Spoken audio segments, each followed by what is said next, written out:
저는 이제 오늘 여러분과 같이 본격한 말씀을 가지고 같이 여덟 번째 말씀을 나누고자 합니다. 자, 276명입니다. 먹고 기운 차렸습니다. 그리고 사도 바울이 말했습니다. 한 사람도 낙오되지 않고 다 잘 우리가 살 것이다 라고 얘기를 했어요. 결국 이제 이들이 한 섬에 도착을 하게 됩니다. 정말 우여곡절이었고요. 멜리데 섬이라고 그러는데 이 섬이 지금은 이름이 말타 섬이라고 합니다. 지금 현재 존재하고 있고요. 이 사실이 꾸며낸 이야기가 아닌 것이 그 옛날부터 이 말타 섬에 이들이 상륙했던 그 지역을 성 바울만이라고 그렇게 이름을 붙여서 지금도 그 이름대로 쓰이고 있다고 말을 하고 있습니다. 자, 14일 동안의 환란입니다. 밤과 낮이 구별이 없었습니다. 다 깜깜했습니다. 흑암이었습니다. 혼돈이었습니다. 그 다음에 죽음의 공포였습니다. 어느 누구도 거기서 우리의 삶을 보장해 주거나 또 인도해 줄 자가 없었는데 그 와중에 사도 바울이 일어나서 여러분들은 안 죽습니다 라고 얘기했어요.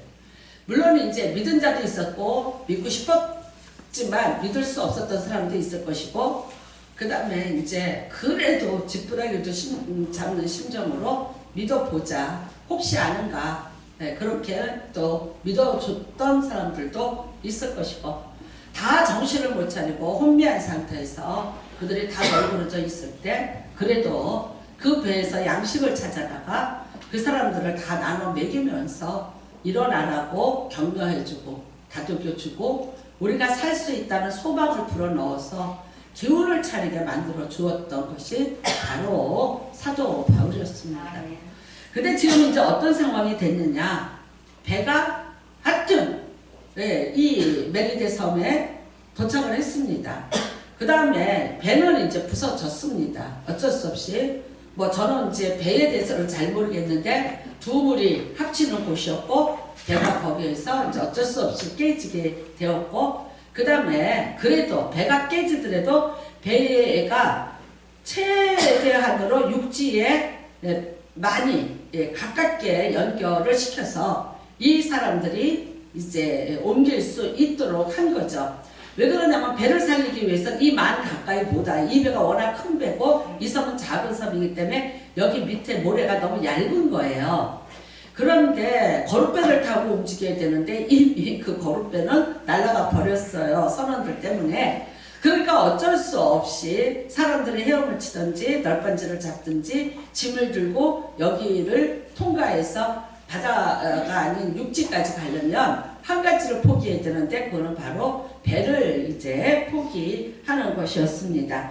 그리고 무사히 도착했습니다. 그야말로 사도 바울이 말한 대로 276명 한 사람도 상하지 않았고 모두가 다 밥을 먹고 기운을 차리고 도착을 했습니다. 근데 이제 도착하고 난 다음에의 일입니다. 한숨 돌렸습니다. 살아났습니다. 그러고 봤더니 이 사람들 사이에서 어슬렁거리고 다니는 사람들이 있더라고요. 자, 원래 이 배에는 질서가 있었습니다. 지하, 죄수들이 있었고 지키는 군인들이 있었고 상인들이 있었고 맨 위에 귀족들이 있었어. 그랬는데 이게 다 지금 혼돈으로 바뀌어버린 거예요. 왜냐면 그 배가 없으니까 이 질서가 다 무너지게 됐어요. 그냥 이 멜리데라는 섬에 다 와서 도착을 해서 이렇게 보니까 모두가 다 같이 있는 거예요. 근데 그 중에 가장 두려운 존재가 어떤 존재입니까? 죄수들이죠. 죄수들. 그러니까 이 사람들이 왜 죄수인 걸 알아요. 물론 옷이 다르죠. 뿐만 아니에요. 아직도 쇠고랑 덜렁거리고 차고 있겠죠. 그 다음에 그 사람들을 결박했던 줄을 이 와중에 누가 풀어줬겠어요? 그러니까 아직도 그 쇠사슬을 끄덕끄덕거리면서 다니고 있겠죠. 근데 여러분 우리가 이렇게 죄수들 그래요. 그러면 얼마나 무섭겠어요. 그 모습을 보면서 악의에 가득 찬 사람도 있고 뭐 예를 들어서 정말 그런데 이 사람들이 그냥 보통 죄를 짓고 여기 온 사람들은 아니죠. 이 사람들이 이 알렉산드리아라는 배를 타고 로마까지 가는 사람들은 대부분이 사형수들입니다. 지금 사도 바울도 마찬가지야. 결국 가서 사형 당하잖아요. 그러니까 사형을 집행할 만한 큰 죄를 짓지 않은 사람은 그 본국 영토에서 알아서 처리하는 거예요. 근데 얼마나 중한 죄를 진 사람들이며 로마로까지 압송을 하겠습니까? 그리고 이제 그들이 재판을 받고 로마에서 사형을 당할 사람들. 물론 여러분 우리는 여기에 사도 바울과 같은 의로운 자도 있었지만 그러나 대부분은 어떤 사람이었을까요? 말도 못하는 흉악범들. 그 사람들이 여기에 같이 몰려다니고 있는 거예요. 그러니까 어떻게 하자? 죽이자. 예. 왜냐면 무서운 거죠. 그렇잖아요. 다 무장 해제된 거예요. 아무도 우리를 따로 지켜주는 게 없어요. 그렇다고 해서 우리가 무슨 지금 연장을 갖고 있는 것도 아니고 아무것도 아니에요. 뭐 아무리 다 배에다가 던지고 잃어버렸다 해도 갖고 있는 것들이 있을 거고 귀한 것들을 가지고 있을 것이고요. 그 다음에 이 사람들하고 우리가 같이 로마까지 간다는 것은 너무나도 위험하고 무섭다는 생각이 드는 거죠. 그 다음에 그 죄수의 숫자가 엄청난 숫자이기 때문에 이 사람들에게는 굉장한 위협을 느끼게 된 거죠. 그러니까 뭐라 그럽니까? 죽여버리자고 그렇게 얘기를 합니다. 어떤 면에서 이랬을까요? 저 사람들 로마로 가도 어차피 죽을 사람들이잖아. 사형받을 사람들이잖아. 그러니까 어차피 우리가 여기서 저 사람들을 죽인다고 한들 무슨 큰 문제가 있겠는가. 그 다음에 우리는 그럴 만한 힘을 가지고 있고 그럴 만한 우리는 대항할 수 있는 세력을 갖고 있는 자들이다. 자신만만한 거죠. 그러니까 그 사람들을 죽이자고 얘기를 합니다. 여러분 참 우리가 이런 말씀을 들어보면 그래요. 토사구패. 네, 실컷 이용해 먹고 잡아보는 거예요. 사냥에 보내서 사냥해와라 그래. 그래서 사냥해서 시간 갖다 바쳤더니 나중에 사냥한 것뿐만 아니라 욕심이 나서 그 사냥해온 것까지 잡아먹더라. 그런 거예요. 어차피 세상이 그래요. 사도 바울 때문에 살았어요. 지금까지. 그랬는데도 불구하고 그 은혜와 그 사랑과 그 헌신은 온데간데 없는 거예요. 여기 죄수들을 죽이자에 누가 있는 거예요? 사도 바울이 있는 거예요. 그런데 여기에 사도 바울은 살려주자는 말이 전혀 없어요. 어차피 그가 우리에게 도움을 줬고 희망을 줬지만 그런데 우리 고생했고 그리고 이제 우리 살았어. 그러니까 저 사람도 우리에게는 위험한 존재일 수가 있어. 그러니까 이쯤에서 없애자. 다 같이 없애자라고 하는 거예요. 참 여러분 그들이 너무나도 힘들 때 지푸라기라도 잡고 싶을 때 정말 더 큰 풍랑으로 우리가 더 이상 살 수 없다는 그 절박한 순간순간에 그래도 소망을 줬고 다독거렸고 그래도 외치면서 자기들을 격려해서 기운을 차리게 만들었고 여기까지 오게 한 사도 바울이에요. 그럼에도 불구하고 죽이자는 세상은 원래 그래요. 그냥 왜 그럴까라고 자꾸만 질문을 해봐요. 왜 이런 일을 겪을까? 근데 그냥 세상은 원래 그래. 그냥 그렇게 생각하시는 게 나아요. 예수님이 뭐라고 말씀하셨냐면요. 요한복음 15장에 세상이 너희를 미워할 거야. 그랬어요. 왜? 너희를 미워할 거야. 그냥 당연하게 여겨. 왜? 너희가 세상에 속하지 않았기 때문에 그래.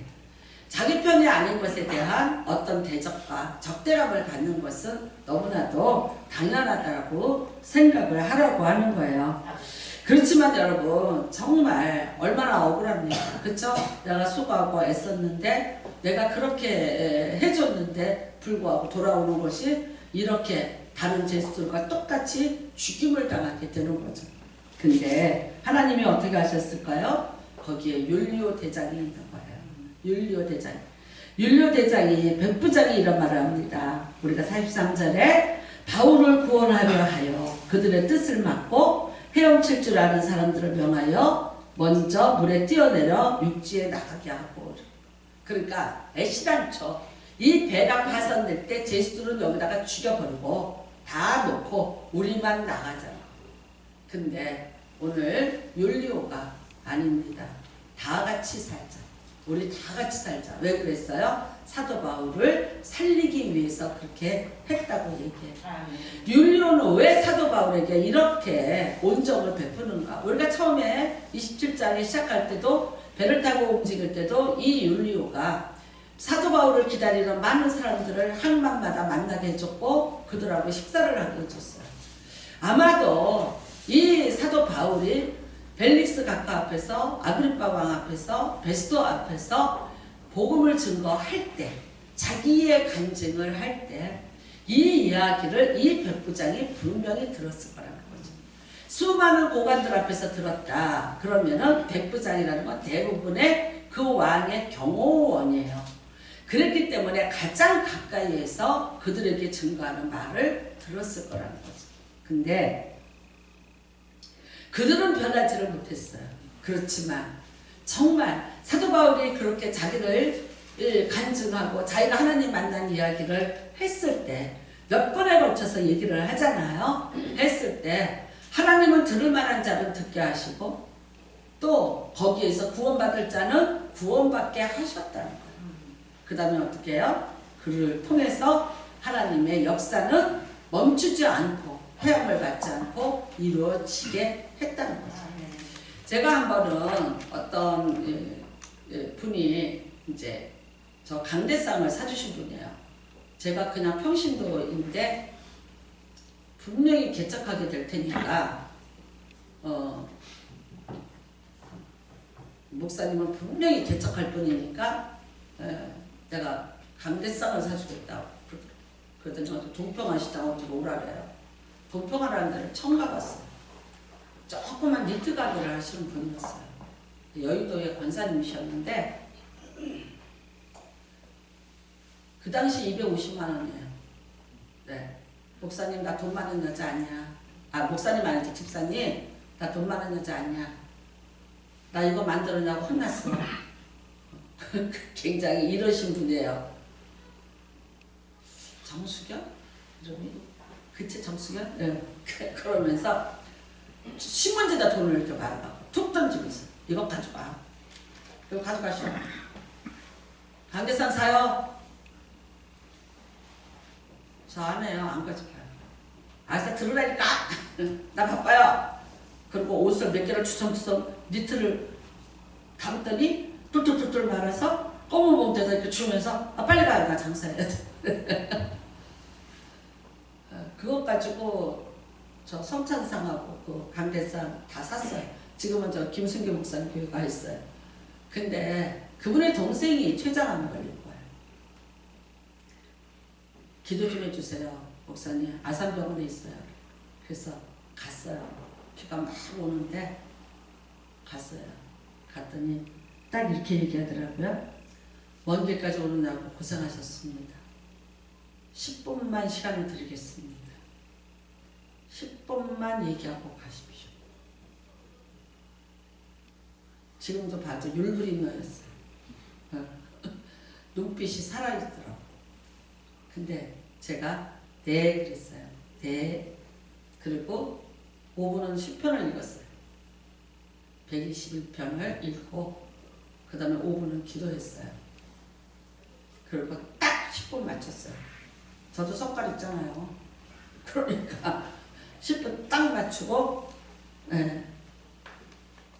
가서 계속 기도하겠습니다. 그리고 딱 돌아섰는데 그 옆에 있던 분이 붙잡는 거예요. 저 기도 좀 해주고 가시면 안 돼요. 저는 예수 믿은 지 얼마 안 된다. 군대 간 아들이 세례를 받고 와서 예수를 전해서 믿겠다고 했다. 근데 지금 나 췌장암 말기다. 나를 위해서 기도를 한다. 1시간도 좋고 2시간도 좋다. 기도 좀 해줬어. 그러니까요. 여기에서 경직돼서 했던 그 10분을 이분에게 다 쏟으면서 기도를 하고 안수하고 붙잡고 기도. 그분이 처음으로 예수 믿는다는 사람이 감사 헌금을 얼른 만들어서 제 가방에다가 넣어주시더라고요. 참 그때 제가 놀랐어요. 나중에 이제 그분 결국은 이제 돌아가실 때가 됐어요. 제가 갔어요. 돌아가신다는 말을 듣고 갔어요. 갔는데 성령님이 딱 이러시는 거예요. 아무 말 하지 말고 가서 결심기도 시켜라. 그래서 아무 말 안 했어요. 가자마자 따라하세요. 따라했어요. 하는데 중간쯤 가더니 펑펑 울기 시작해요. 그러더니 죄송합니다. 살려주십시오. 근데 이미 이제 그 다음날 돌아가셨어. 네, 그런 일이 있었어요. 그러니까 참 여러분 사람이 그렇죠. 우리가 이렇게 인생을 살다 보면 여러 가지 일을 만나. 때로는 여러분 참 억울하실 때가 많을 거예요. 내가 이렇게 했는데 내가 이렇게 한 것에 그 결과를 다 내가 보지 못하고 그 열매를 다 내가 만나지 못하고 살 때가 너무나도 많아. 그렇지만 예수님이 말씀하셨어요. 너희를 미워하는 것은 나를 믿기 때문에 미워하는 거야. 거기에 연연하지 말라고 분명히 말씀해 주셨어요. 우리는 여러분 성경에 보면 다윗이 사울을 도와줘서 살려줘요. 아시잖아요. 블레셋에 서들어왔고 골리앗이라는 거구가 왔고 이거는 넘어갈 수 없는 벽이고 사울은 그 앞에서 벌벌 떨고 있고 이 위기를 건져준 사람이 사실은 다윗이잖아요. 어린 다윗이었잖아요. 골리앗이 쓰러졌고 그걸 보고 블레셋은 무서워서 도망갔고 그 다음에 사울왕은 왕권이 다시 회복이 되었고 왕으로서의 어떤 위엄과 그 다음에 블레셋을 쳐들어오는 어떤 두려움으로부터 나라를 건져내는 위대한 왕이 됐어요. 근데 웬일이에요? 누구 때문이에요? 다윗 때문이에요. 그런데 그 다윗을 죽이려고 쫓아다니기 시작해요. 그 다음부터 다윗이 이거를 보고 얼마나 나중에는 사람들도 모였고 나중에는 자기가 도망을 다니는 때 혼자가 아닌 그런데 혼자서 도망을 다녀야 됐을 때 어땠을까요? 그가 시편 22편에 이런 말을 해요. 나는 벌레요 사람이 아니라 사람의 비방거리요 백성의 조롱거리이다. 나를 보는 자는 나를 비웃으며 입술을 삐죽거리고 내 하나님이 구원하실 걸 그러면서 조롱하고 내 하나님은 너를 건지실 걸, 내 하나님은 너를 구원하실 걸. 그런데 하나님은 침묵하고 계시고 나를 건져주지 않았어요. 이 세월을 몇 년을 보내냐? 10년 넘게 보냅니다. 여러분 다윗이 왕위에 올라가는 때까지 10대에 골리앗을 물리치고 10수년을 이 고통 속에서 살아가요. 많은 사람이 다윗을 보고 비웃었어요. 조롱했어요. 은혜를 갖다가 원수를 갚는 걸 봤어요. 그런데 결국 어떻게 해요? 죽일 기회가 왔어요. 죽였나요? 안 죽여요. 다윗이 그래도 끝까지 인정한 건 뭐예요? 사울은 하나님이 뽑은 사람이야. 내가 건드리는 게 아니야. 하나님이 알아서 하실 때까지 내가 그를 치거나 건드리는 것이 아닙니다. 그런데 이거는 정당방위예요. 여러분 지금 내가 사람을 죽여도 법적으로 정당방위일 때는 굉장히 살인일지라도 감면받아요. 예전에 어떤 여자가 어렸을 때 자기를 성폭행했던 동네 이장님 성인이 돼서 그 이장님을 죽였어요. 이 여자 풀려났어요. 집행유예로. 왜? 당한 거. 내가 어렸을 때 9살 때 당했는데 나는 그걸로 인해서 시집도 못 받고 나는 그걸 정신적으로 나는 너무 많은 고통을 받고 있었어. 내가 이제 힘이 있으니까 그 사람을 죽일 수 있을 때까지 벼르다가 죽였어요. 당연히 살인이에요. 그런데 우리나라 법에서 정당방위라고 인정해 줬어요. 다윗이 아드람 굴에서 사울을 만났을 때 정당방위예요. 왜? 사울이 죽이러 왔기 때문에 나는 피한 거예요. 근데 그 사람이 내가 있는 굴 안으로 들어왔어. 죽여도 돼요. 근데 다윗이 뭐라 해요? 하나님의 사람이니까 다 복수는 누가 하는 거예요? 하나님이 하시죠. 내가 하지 마라 내가 다칠까 하노라. 왜? 내가 다 옳은 것 아니고 내가 해봤자 내가 하나님만큼 힘을 갖고 있지 않아. 그러니까 내가 하지 마. 가만히 있어. 누가 하겠다는 거예요? 하나님 자신이 하겠다는 거예요.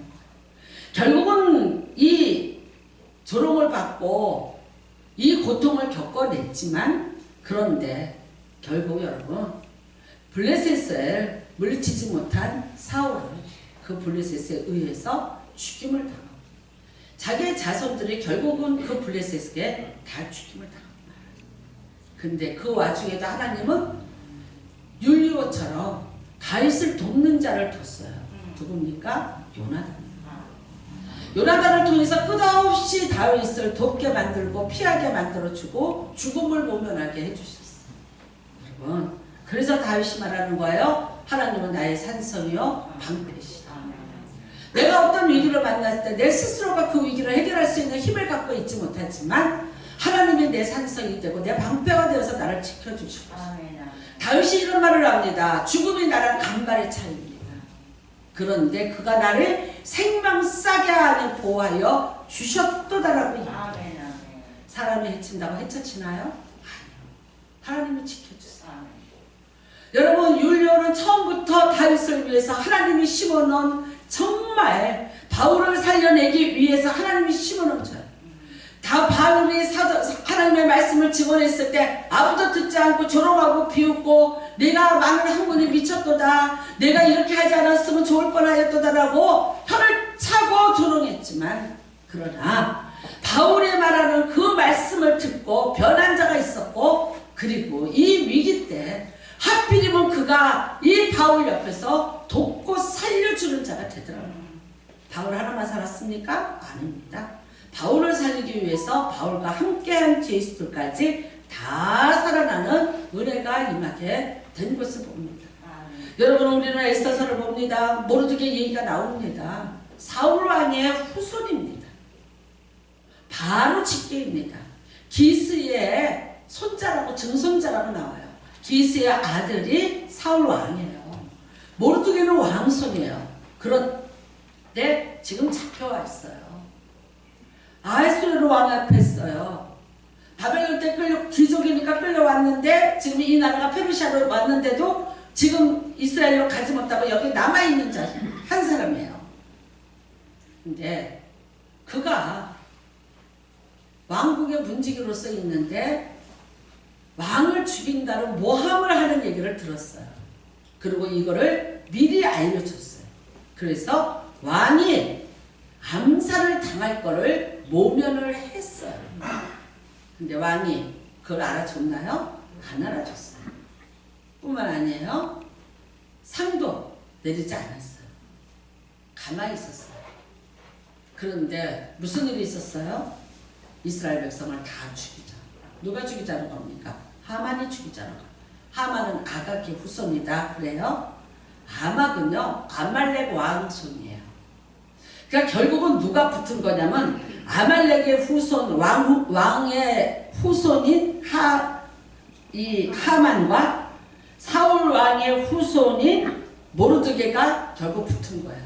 이들의 원한이 어디 있어요? 사무엘상에 있어요. 사울이 아말렉을 쳐서 진멸시켰어요. 그것에 대한 원한을 갖고 있었던 사람이 이 하만이었어요. 기회를 봤어요. 죽이자. 이스라엘 백성을 다 죽이자. 결국은 어떻게 됐습니까? 그의 작전대로 됐습니다. 죽이라는 왕의 명령을 받아냅니다. 온 백성이 다 죽게 됐어요.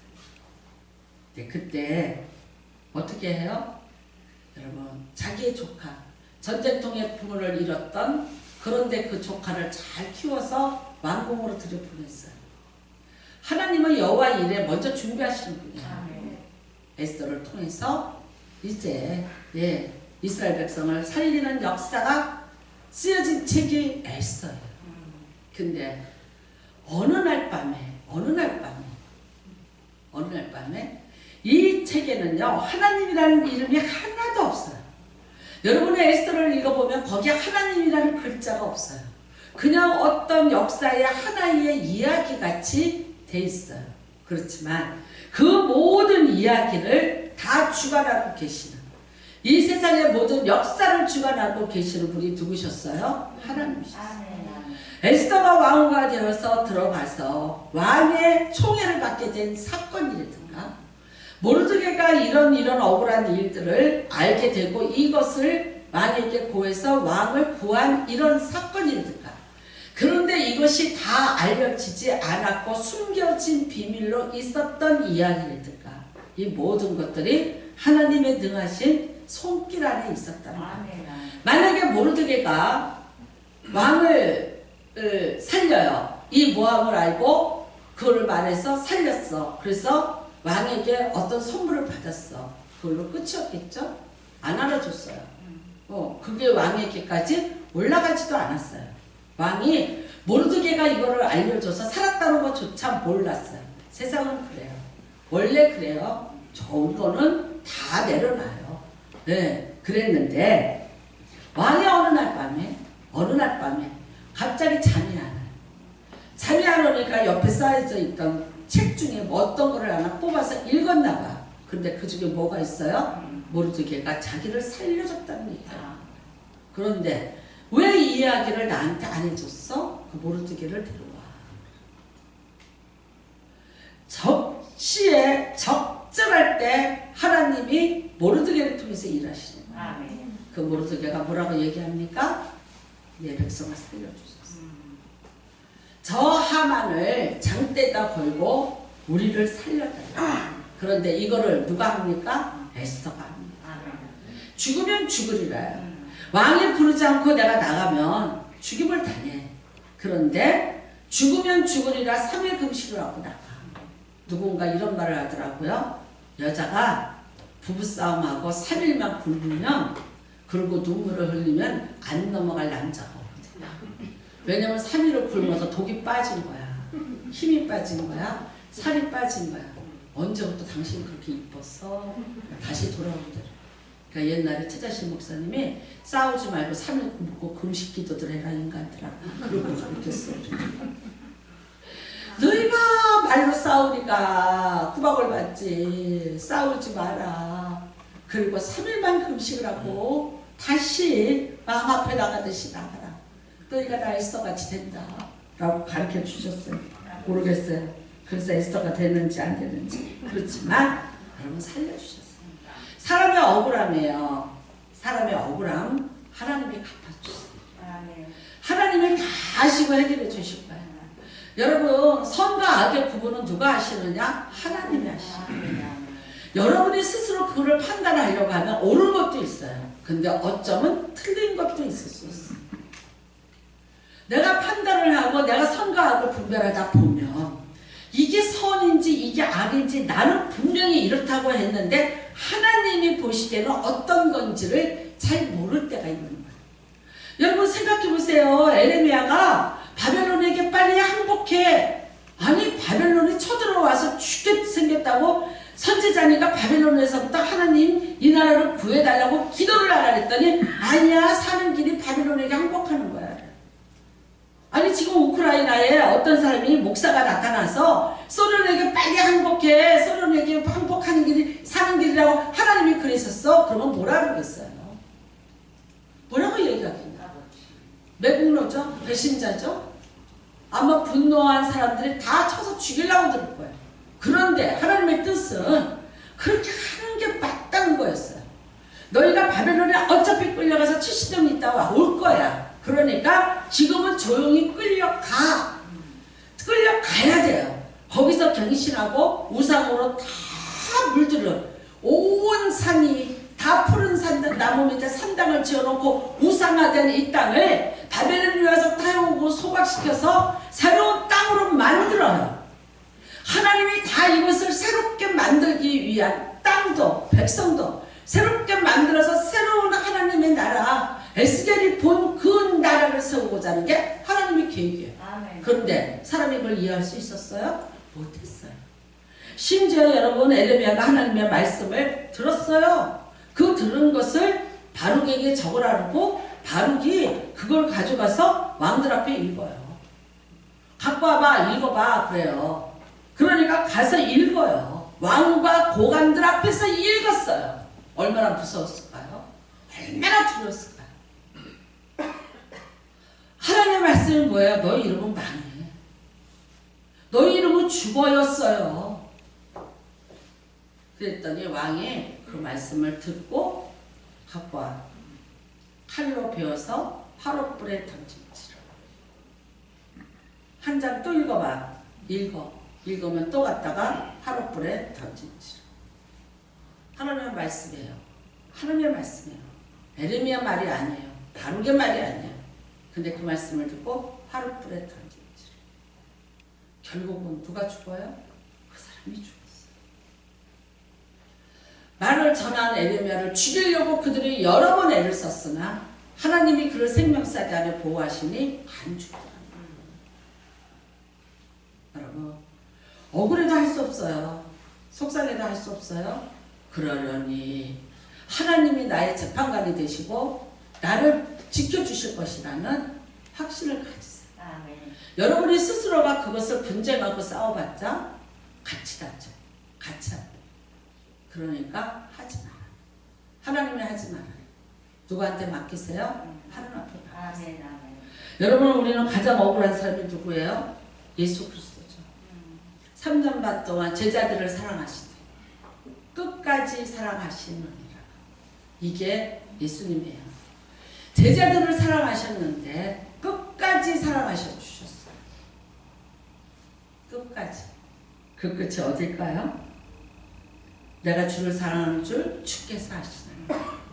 자신만만했어요. 내가 나를 3번 부인하리라. 천만의 말씀. 나는 절대 부인하지 않아. 예수님이 경고했어요. 닭이 3번 울기 전에 네가 나를 3번 부인하리라. 근데 부인만 했나요? 부인하고 저주하고 맹세했어요. 빌라도 법정에 서 있었어요. 예수님이. 그런데 빌라도 법정이 아니라 가야바뜰에 서 있었어요. 근데 뒤에서 베드로의 그 낯익은 음성이 들려요. 나는 예수를 몰라. 모르는 걸로 끝나지 않았어요. 저주했어요. 맹세했어요.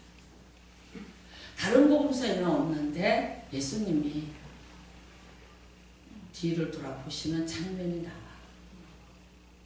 저는 예전에 그 부분을 보면서 참 많이 울었어요. 듣다 예수님이 신문을 받으시다가 뒤를 돌아서 베드로를 봐. 어떤 눈으로 봤을까요? 내가 너한테 경고했지. 부인하게 될 거라고. 네가 나를 그렇게 부인하고 그 아픔을 가지고 그 수치를 가지고 살아가야 될 베드로 뿐만 아니죠. 참 사랑했는데 그리고 누구보다도 내 곁에 있는 줄 알았는데 그가 제일 먼저 큰 소리로 예수를 부인하는 소리를 들어야 했어요.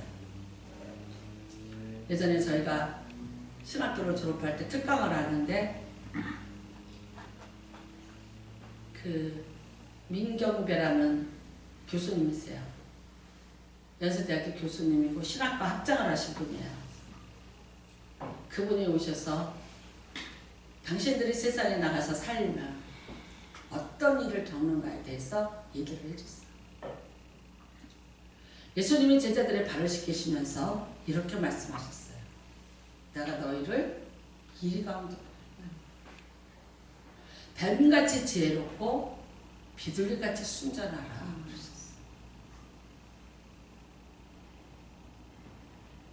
그때 하신 말씀이 이런 말씀이 있었어요.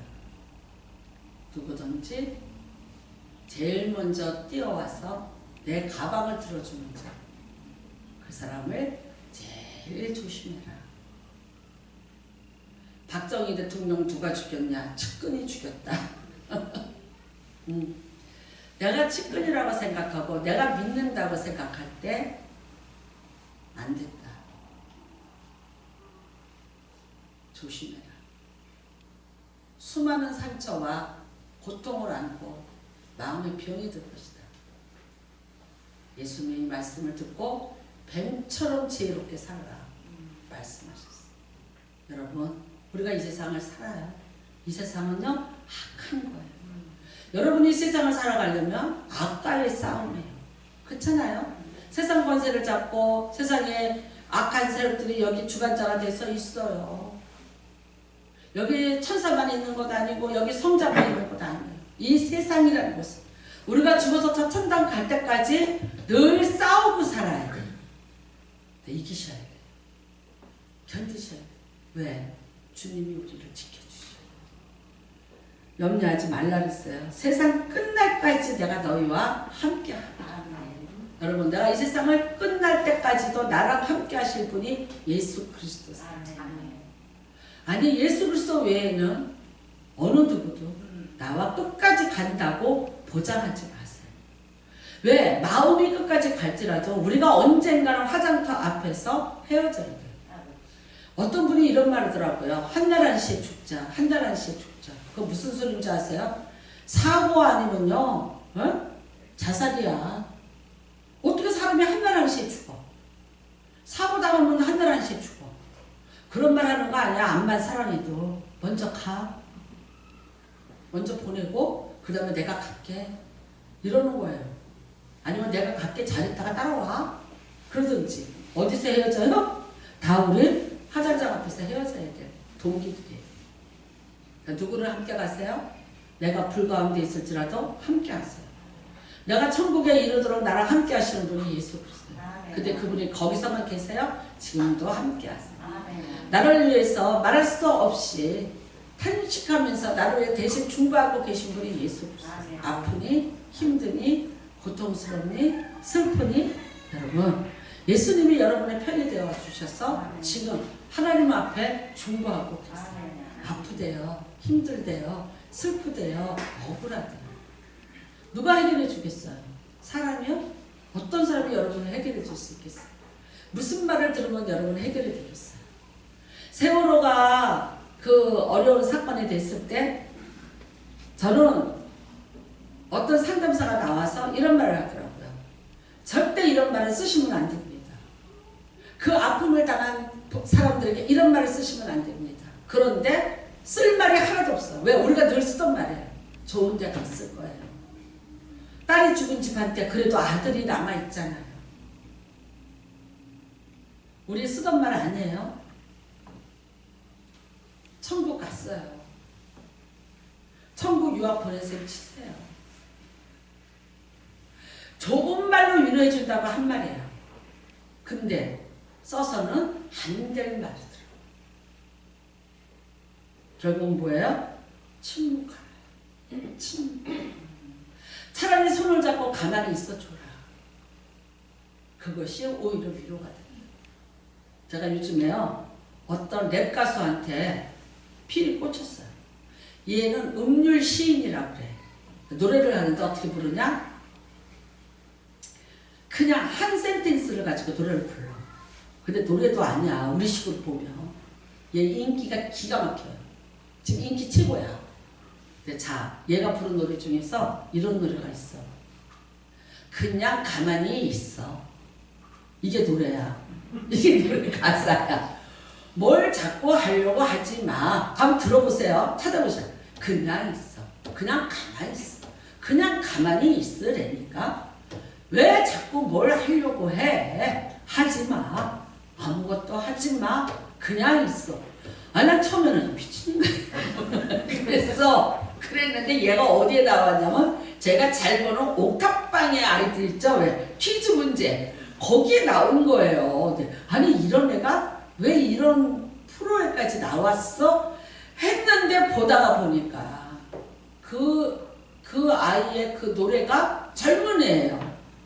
다 와서 너무나 마음에 든 거야. 정말 그래. 뭘 그렇게 하려고 그래. 맞아. 뭘 그렇게 애를 썼을까? 뭐 하러? 뭐 한다고? 여러분, 이게 어떻게 보면요, 우리가 무슨 뭐 낭패하고 실패하고 뭐 이게 뭐 이게 아니에요. 그냥 뭔가 조금은 쉼표를 찍고 그래. 뭘 하려고 받은 거고, 근데 차라리 안에서 더 나은 것들이 너무 많이 있더라고요. 가만히 좀 참고 있어야 돼. 저도 그렇고 여러분도 그렇고 좀 참고 있다 보면 주님이 나를 위해서 일하실 거야. 주님이 일하실 때까지 조금만 기다려주면 되는데 그 기다림이 미약해서 참 많은 것을 우리가 실수하고 잃어버릴 때가 너무나 많아요. 사도 바울 죽음의 위기를 만나요. 그렇지만 하나님이 지켜주시잖아요. 아멘. 여러분 지켜주시고 여러분 돌볼 분 하나님이 다 도처에 두시고 항상 지켜주실 줄 믿어. 나를 억울하고 나를 속상하게 만들고 나를 슬프게 만들었다고 내가 아무리 거기에다가 얘기해봤자 나를 풀어주지도 못하고 나를 돕지도 못해. 그냥 어떻게 해야 되냐? 주님 바라보세요. 억울해요. 참 억울해요. 근데 때를 기다려보세요. 그 억울함이 변해서 내게 엄청난 어떤 성과로 모르드게처럼 올 수도 있어. 그랬기 때문에 내가 왕을 죽이지 않고 끝까지 죽이지 않고 나는 죽이지 않았기 때문에 나는 칼에다가 피를 묻히지 않은 왕으로서 존재할 수 있었던 성분이라는 값을 얻을 수 있었는지 몰라. 여러분, 예수님이 끝까지 거기에서 한 번 뒤를 돌아보았지만 모든 제자들이 다 떠났지만 그래도 자신이 가야 될 길을 묵묵히 가셨기 때문에 그 제자들이 다시 예수님 앞으로 돌아와서 거꾸로 내가 십자가에 못 박혀 죽겠다고 고백했는지 몰라. 그 사랑 때문에, 그 수치 때문에, 그 아픔 때문에 어쩌면 하나님 앞에 더 바르게 서고 갈 수 있었는지 몰라. 어떤 것일지라도 우리에게는 플러스로 작용하지 마이너스로 작용하지 않는다는 확신을 가지시기를 주님의 이름으로 부탁을 드립니다. 오늘도 여러분 이 성찬을 대하시면서 그래, 날 사랑하셔. 날 사랑하세요. 여러분, 날 사랑하시는데 그냥 사랑하는 게 아니라 나를 위해서 다 주신 분이에요. 그분이 나를 지켜주신다는 확신을 오늘 저도 갖고 여러분도 갖는 시간이 되시고 이 예배를 통해서 여러분과 제가 위로받으시기를 바랍니다. 사랑하는 자녀야, 한번 우리 찬양하시고 성찬을 맞아요.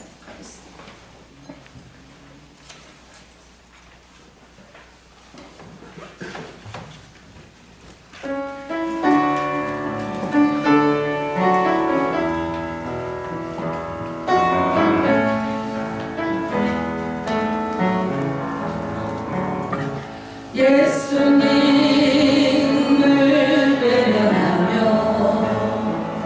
세상 따라 살던 중 교만없이 죄악으로 내 뜻대로 방황하다 넘어지고 쓰러져서 세상 사람 좋아할 때 주여 어디 계십니까? 이제 울고 있어요. 사랑하는 자녀야, 내 너를 위하여 사랑하는 하늘까지 성전할 못하셨단다.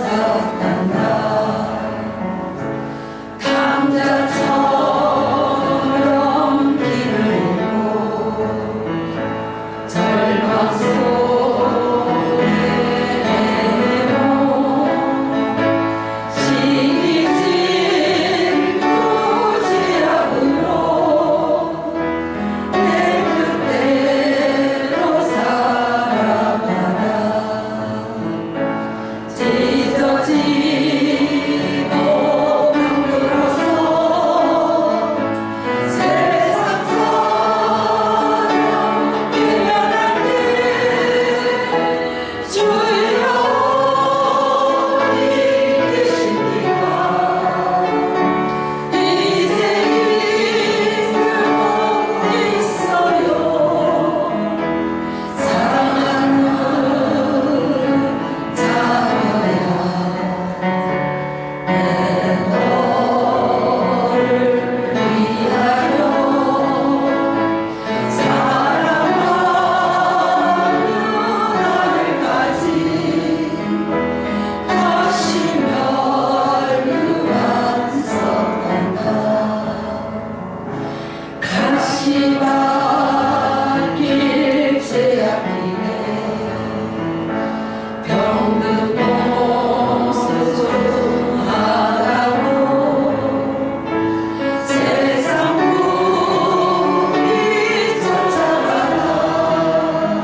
사랑이 오늘 이 시간에 여러분의 마음에 임하기를 바랍니다. 억울함도 있고 오해도 있고 속상함도 있고 모든 사람들이 알아주지 않고 나를 비난할지라도 예수님은 나를 사랑하고 계시고 나를 위해서 오늘 모든 것을 다 내어놓으셨습니다. 물 한 방울 피 한 방울 남기지 않고 사랑하신 그 사랑이 오늘 저와 여러분에게 있습니다.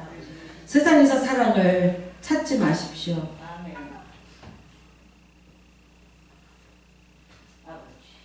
많이 후회할 것입니다. 찾을 수 없습니다. 실망하게 될 것입니다. 아픔과 상처밖에 돌아오지 않을 것입니다. 어떤 상황이더라도 주님의 사랑이 나를 일으키시고 나와 함께 하심을 오늘도 믿으시고 어떤 위기 속에서도 나를 건져내실 그 능력을 오늘도 믿으시고 기도하시길 바랍니다. 주의 참하시고 통성으로 기도합니다. 주여 하나님 아버지